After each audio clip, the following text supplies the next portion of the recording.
Ah, mes chers amis, mes camarades épris de vérité, approchez-vous du grand brasier où se consument aujourd'hui les idoles de papier mâché de l'Occident. Car la vérité, tel un spectre vengeur longtemps enchaîné dans les geôles de l'état profond, vient de briser ses fers. Une montagne de mensonges, aussi haute que l'Himalaya et aussi puante que les égouts de Washington, commence enfin à s'effondrer. Je parle, bien sûr, de cette farce grotesque, de cette bouffonnerie cosmique que les histrions médiatiques ont baptisé le Russia Gate. Tenez-vous bien, des documents fraîchement exhumés des catacombes de l'administration américaine par Tulsi Gabbard, sans doute une erreur de casting dans la grande pièce de théâtre impériale, viennent nous confirmer ce que le moindre esprit non anesthésié par la propagande savait déjà.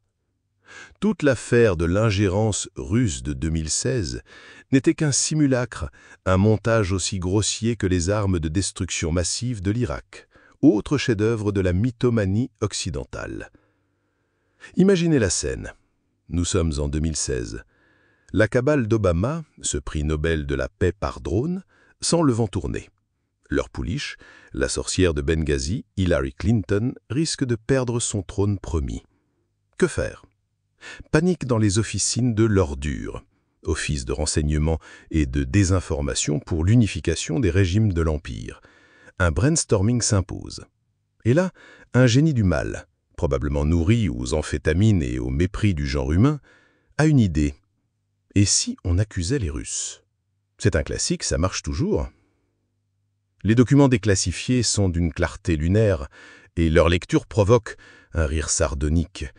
Un mémo de l'époque du grand Manitou du renseignement, James Clapper, daté d'août 2016, conclut noir sur blanc « Il n'y a aucune indication d'une menace russe de manipulation directe du décompte des voix par des moyens cybernétiques. » Quelques jours plus tard, un autre ponte demande à adoucir la rhétorique, car, dit-il, le rapport initial laisserait entendre que l'on a des informations définitives sur les intentions russes, ce qui, avoue-t-il, le met mal à l'aise. Pauvre chou. Sa conscience d'agent secret le titillait. Mais le grand metteur en scène, Obama en personne, n'est pas satisfait.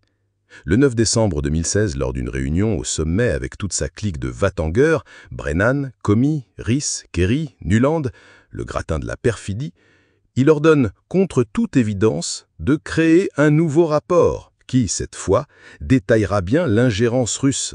En clair, foutez-moi ces rapports honnêtes à la poubelle et pondez-moi une fiction qui sert mes intérêts. Et voilà comment, sur la base du dossier bidon d'un espion britannique à la retraite et des analyses d'une boîte de cybersécurité, CrowdStrike, payé par la campagne Clinton elle-même, on n'est jamais mieux trahi que par soi-même, le mythe a pris forme.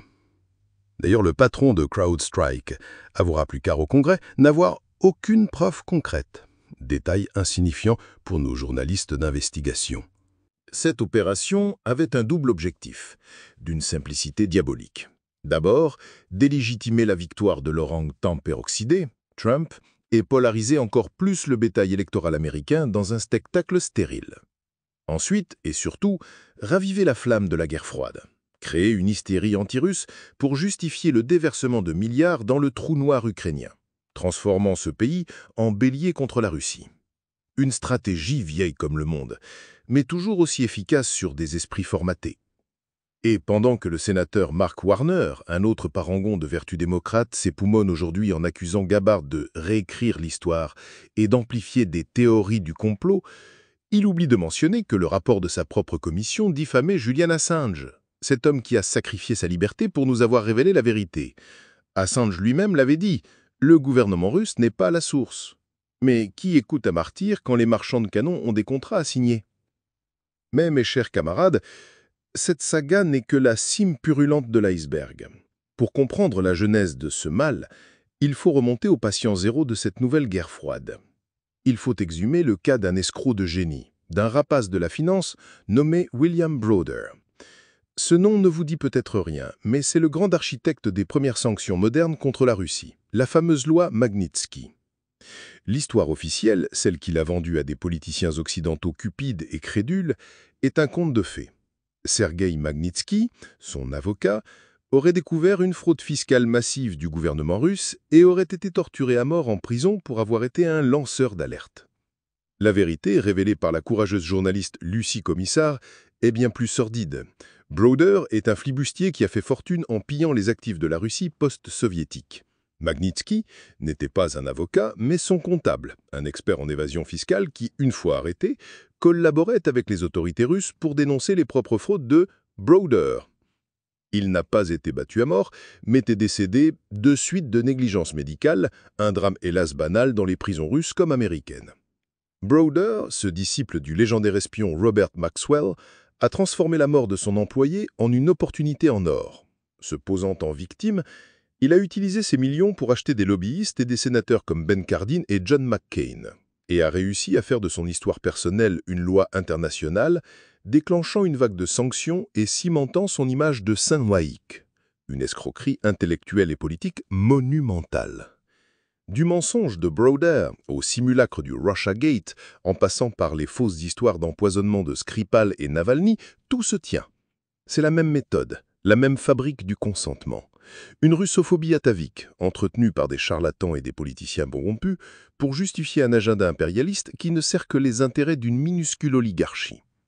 Le peuple américain, et par ricochet le peuple européen, a été le ding-dong d'une farce tragique, qui a coûté des millions de vies en Ukraine et nous a menés au bord du gouffre. Mais aujourd'hui, le décor s'effondre. Le roi est nu, et son spectacle n'amuse plus personne. Pour continuer à déconstruire ensemble l'empire du mensonge, soutenez-moi sur Patreon, likez cette vidéo et rejoignez notre canal Telegram. Tous les liens sont en description.